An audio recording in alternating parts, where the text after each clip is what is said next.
The mining colony of Stellaria was a speck of civilization, a delicate jewel hanging against the swirling, vibrant clouds of a distant nebula. For 10-year-old Lyra Novus, this was home. Its towering metal domes and intricate scaffolding were the only world she'd ever known. Her parents, both brilliant xenobiologists, studied the strange and wonderful fauna that drifted through the cosmos. Lyra's childhood was filled with their stories, whispered tales of creatures that swam between the stars, some breathtakingly beautiful, others terrifying. But none were as feared, as legendary as Vrax. "They say his scales absorb the very light from the stars," her father would murmur during their nightly stories, his voice a low rumble. "They say when he breathes entire solar systems tremble." To Lyra, these were just stories, grand explanations for the occasional tremors that rattled their colony. Just fairy tales to lull a child to sleep. Until today. The sirens began their piercing shriek at dawn, a sound that sliced through the carefully constructed day cycle of Stellaria. Lyra rushed to her bedroom viewport, and her breath caught in her throat. There, against the backdrop of 1,000,000 distant suns, was a silhouette that defied belief. A colossal, serpentine form moved with a horrifying grace, its body seemingly woven from darkened matter that bent and warped the light around it. The colony's AI, a calm, disembodied voice, suddenly announced, "Evacuation protocol initiated. All residents proceed to emergency vessels." Instantly, the ordered calm of the colony shattered. Chaos erupted. Doors slid open, and families scrambled into the corridors, clutching emergency packs, their faces etched with a primal fear. Lyra's parents were a whirlwind of motion, pulling her from her bed, thrusting her own small survival pack into her trembling hands. "We have to move, Lyra.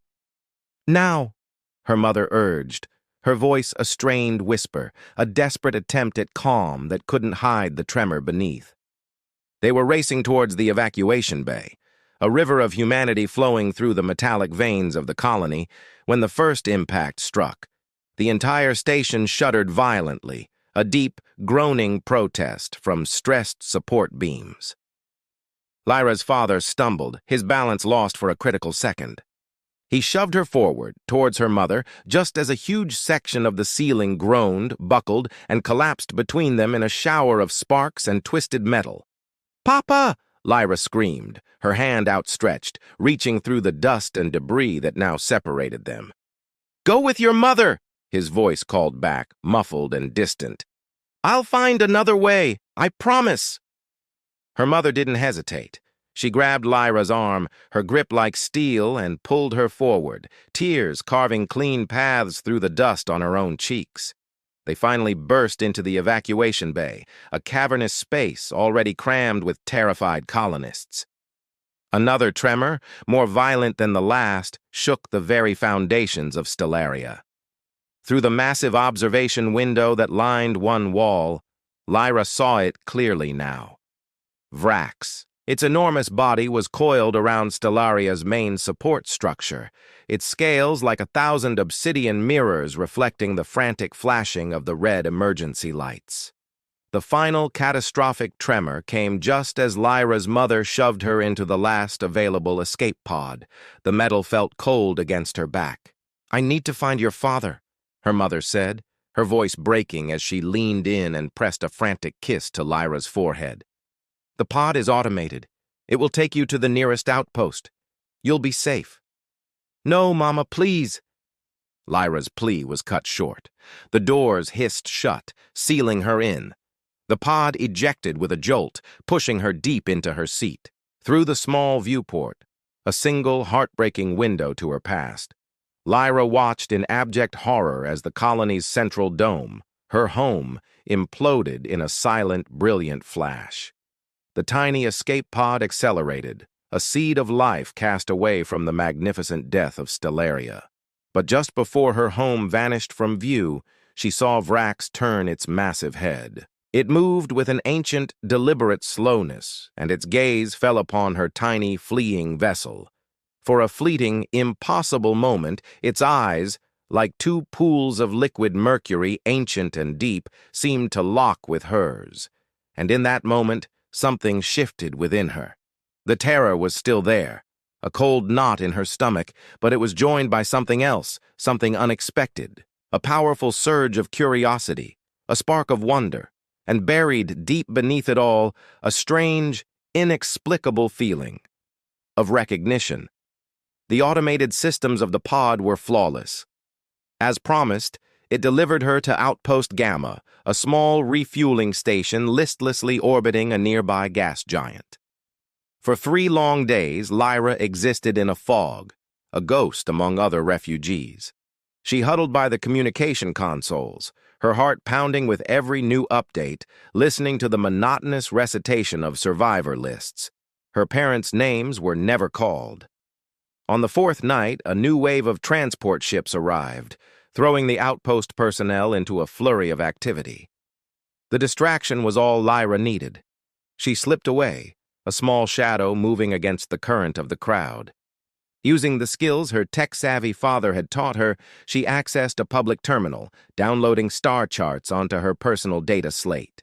She gathered the meager contents of her survival kit, and with a resolve that felt older than her 10 years, she stole an atmospheric scout ship, a vessel so small it was barely more than a cockpit and an engine meant for single-person surveys. She had seen it. In the final moments, she had seen the trajectory Vrax had taken after destroying Stellaria. The star charts confirmed her memory. 14-year-old Lyra stood before the galactic summit. Representatives from 200 worlds had gathered on Nexus Station to decide the fate of a human child and a cosmic dragon. 4 years had passed since the day her world, Stellaria, was destroyed, and she had grown from a terrified orphan into a confident bridge between humanity and the cosmos. Her formal suit shimmered, mimicking the iridescent scales of Vrax, the cosmic dragon who now hovered just outside the station's massive viewport. His presence was a calculated risk, a demonstration of trust. Lyra's voice was steady as she addressed the silent assembly. The being you know as Vrax does not seek conflict. For millennia he watched your civilizations rise and fall. He only intervened when you began developing technologies capable of enslaving his kind. Murmurs rippled through the hall. We come offering a partnership, Lyra continued. We can share knowledge of safe cosmic pathways, warn you of dangerous stellar phenomena, and protect you from the true threats lurking in the deeper void. In exchange, we ask for an end to harmonizer research and for you to recognize the sovereignty of all cosmic beings. The debate raged for days. Some, like Admiral Chen, still saw Vrax as a threat to be neutralized. Others, whose worlds Lyra and Vrax had saved from asteroid impacts or solar flares, argued passionately for an alliance. The galaxy was divided. Later, in her private quarters, Lyra rested her forehead against the cool glass of the viewport, gazing at Vrax's majestic form against the starfield. They're afraid, she sent to him through their mental link, a connection now so strong it spanned the vacuum of space. Fear makes them cling to their weapons. Vrax's reply was a current of ancient wisdom flowing into her mind. Fear is the first response of any intelligent species to the unknown. But it is not the last. He was patient, having seen empires rise from dust and return to it. He could wait for humanity to see beyond its fear. Just as a military strike seemed inevitable, an unexpected ship arrived. It was a vessel of pure crystalline construction, something out of myth. It belonged to the Lumini, a species of living starlight long thought to be extinct. Their ambassador, a radiant being named Eloran, addressed the summit. Its voice was like the chiming of distant stars. Before your ancestors built their first interstellar ships, Eloran explained, beings like Vrax guided them. They shielded them from predators far more terrible than any dragon. There were ancient pacts of mutual respect, forgotten over millennia. This child, Eloran gestured towards Lyra, has simply rediscovered what was lost, the path of partnership, not dominion. The luminized testimony shattered the opposition. The tide of opinion turned dramatically. By the end of the day, a tentative agreement was reached, the Cosmic Concordat. It was a historic document, recognizing the rights of non-corporeal beings and establishing protocols for communication and mutual aid. It was a new beginning. As the summit concluded, Lyra prepared to depart with Vrax. Their work was far from over. Many worlds still developed harmonizer weapons in secret, and ancient threats stirred in the galactic rim, drawn by the expanding energy signatures of civilization. Before she boarded her shuttle, Admiral Chen approached her. The man who had once been tasked with destroying Vrax now looked at her with a new kind of curiosity. "The bond between you and that creature," he began, his military reserve faltering. "Is it some form of love?" Lyra smiled. How could she explain a connection that was deeper than friendship, different from family, beyond romance, yet contained pieces of all three? "It's connection," she answered simply. "The recognition that despite our differences, we're made of the same cosmic dust, bound by the same fundamental forces. Everything else follows from that." Later, soaring through the interstellar void beside Vrax, she watched a nebula unfold before them, a cosmic flower blooming in slow motion, its colors shifting through spectrums her human eyes could only begin to comprehend. "What now?" she asked, though she already felt his answer resonating within their shared consciousness. "Now we continue," Vrax replied, his thoughts intertwining with hers like binary stars in an eternal dance.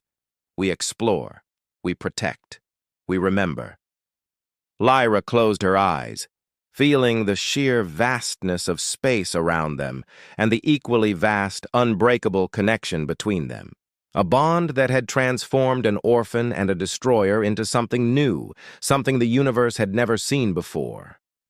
Their legend spread across 1,000 worlds, the tale of the cosmic dragon and the child who taught a galaxy not to fear the unknown, but to embrace it. It was not an end, but the beginning of a new era of understanding, of connection, and of possibilities as endless as the cosmos itself. Thank you so much for watching. If you enjoyed this journey among the stars, please consider liking this video and subscribing to our channel for more stories from beyond the constellations. We'll see you in the next one. The Obsidian Arena, nestled in a vast caldera, pulsed with anticipation. Dragons from every clan, shadow drakes, crystal wyverns, sea serpents, and ancient earth dragons had gathered to witness the challenge for the Ember Crown. At one edge stood Thorn, the current king, his copper scales brilliant in the sun. Beside him, a stark contrast in size, was Alara, a human healer from Willowvale.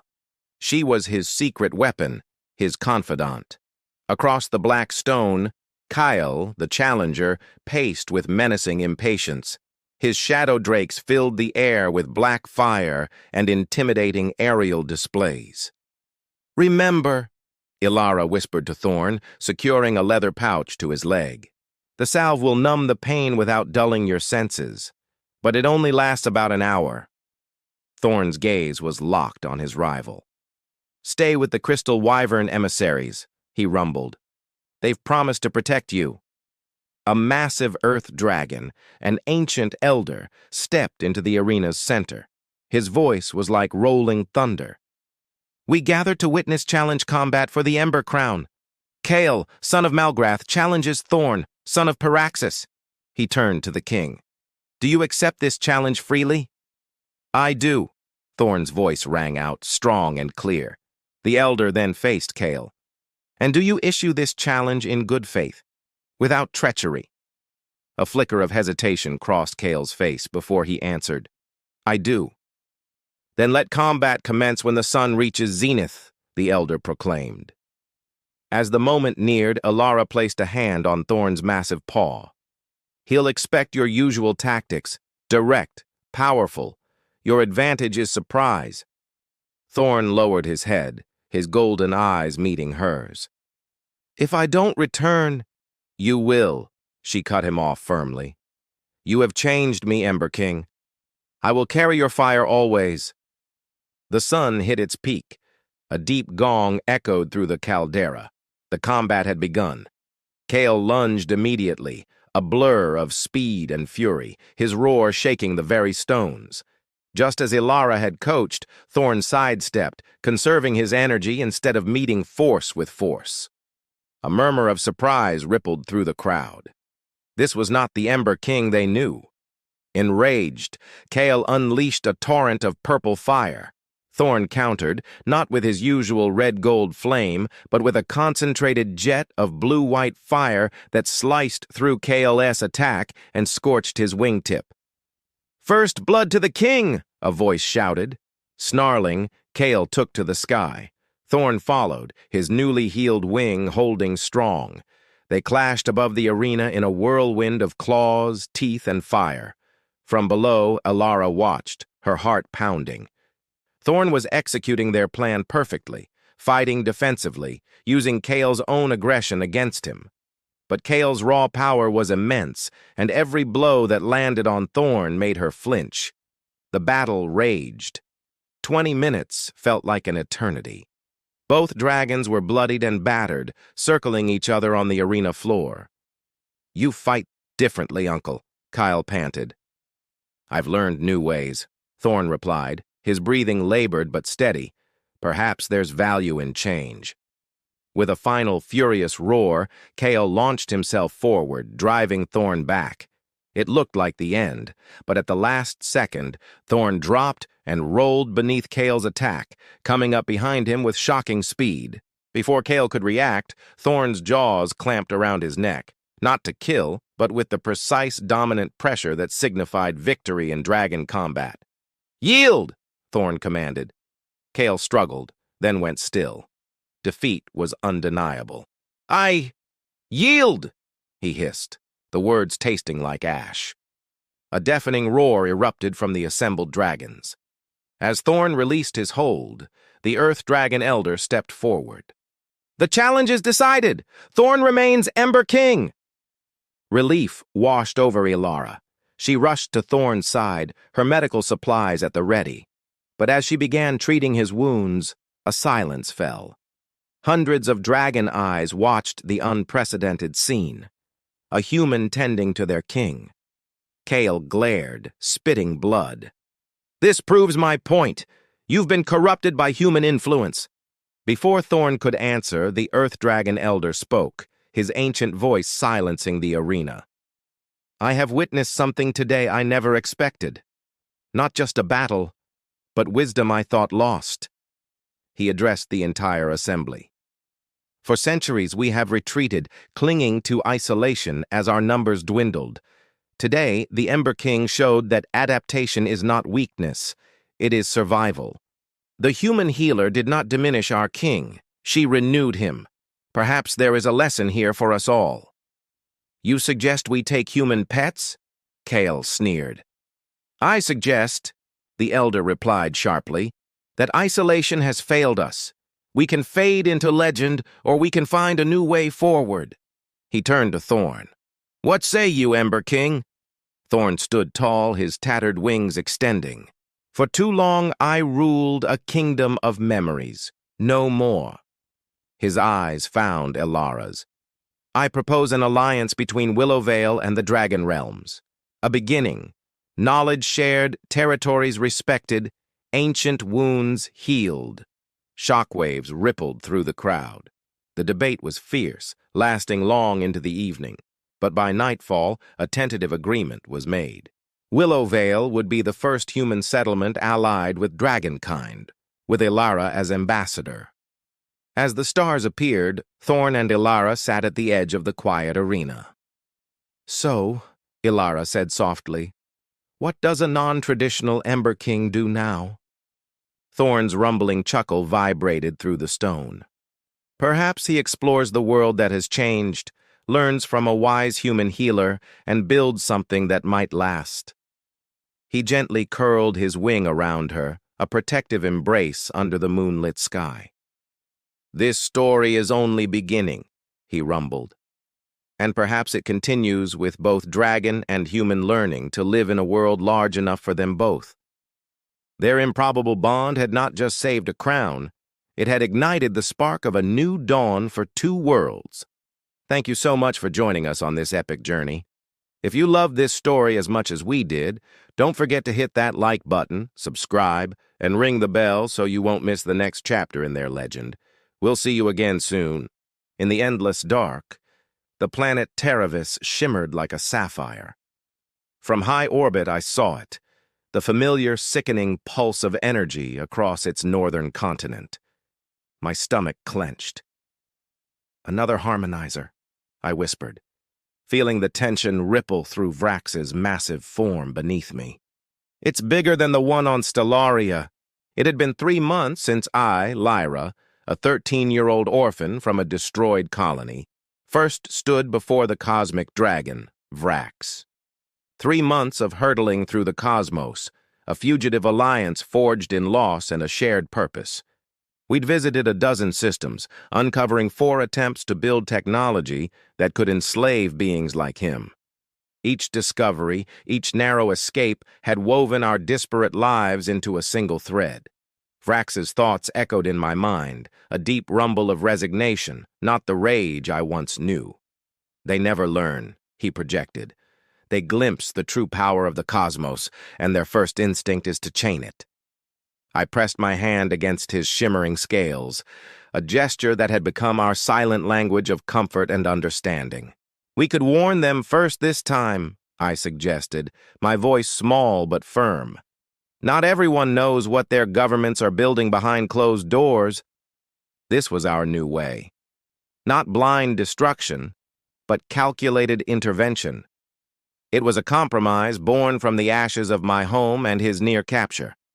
On 2 worlds, our warnings were heeded. The colonists dismantled their dangerous research. On another, they refused.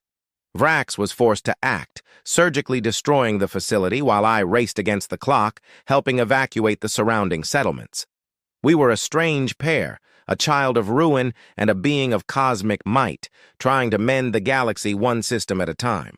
We pierced Terravis's atmosphere under the cloak of night.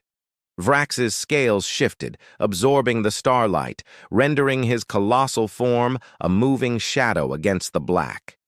I'd grown used to the fiery plunge of planetary entry. The roaring heat and crushing pressure that once terrified me now felt like a homecoming, a thrilling prelude to our mission. We touched down on a cliff overlooking a sprawling research complex, a scar of light carved into the sleeping landscape. This place was different. It was a fortress. Orbital defense cannons glinted in the moonlight, shield generators hummed with contained power, and armored vehicles patrolled the perimeter. They were ready for a fight. "They're expecting something like you," I murmured, my portable scanner detailing the fortifications. "Those energy weapons, they're specifically designed to target your biological signature." A dark amusement rippled from Vrax. "They have never encountered anything like me." Before the first hints of dawn, I was inside. Being small, quick, and seasoned by months of cosmic hide-and-seek had its advantages. I slipped past the perimeter sensors like a ghost, a small, determined shadow in the heart of the enemy's machine. I found my way to the central computer core, my fingers flying across the interface, downloading their research, their schematics, their sins. As the data streamed into my device, I planted our message, warnings, data from other failed projects, my own testimony, across their network, a digital seed of doubt. Just as the first alarms blared, a cacophony of sirens shattering the morning quiet, I was already sprinting for the extraction point. And then he came. Vrax descended from the clouds, a storm given flesh and scale, his body momentarily eclipsing the rising sun. He landed in the central courtyard with a ground-shaking thud that was more presence than violence. "This research ends today," his voice boomed, not from his throat, but from every speaker in the facility, channeled through my comm device. "Abandon your weapons and depart." Their response was predictable, immediate, and utterly futile. Energy cannons erupted, missiles streaked through the air. Vrax stood his ground, a mountain against a hailstorm. His scales shimmered, absorbing the blasts, channeling the raw energy away from the buildings, away from the very people trying to kill him. He was a shield, not a sword. I reached the courtyard, just as the facility director, a stern woman with fear and fury in her eyes, emerged, flanked by heavily armed guards. "Stop!" I yelled, planting myself between their raised weapons and the cosmic being behind me. "He's not here to destroy you! He's trying to save you from yourselves!" "That creature has devastated 3 colonies," the director shot back, her weapon unwavering. "And you're just a child. Get out of the way." The words tore from my throat, raw and shaking with the memory of fire and loss. "I'm a child of Stellaria," I cried. "My colony was destroyed because we built something just like your harmonizer. But Vrax didn't come to destroy us. He didn't come to destroy you either. If he had, you'd already be dust. He came to warn you." Silence. A stunned, uncertain pause. Maybe it was my words. Maybe it was the impossible sight of a human child fiercely defending a legendary cosmic dragon. In that moment of hesitation, I felt something new from Vrax brush against my consciousness. It wasn't amusement or resignation. It was warm. It was bright. It was pride. By daybreak, an uneasy truce settled over the complex. The director, her face etched with a newfound understanding, agreed to dismantle the harmonizer. In return, Vrax would share knowledge, not of power, but of safety. Star maps, charts of stable travel routes, how to read the warning signs of a dying star, a gift of wisdom, not a tool for war.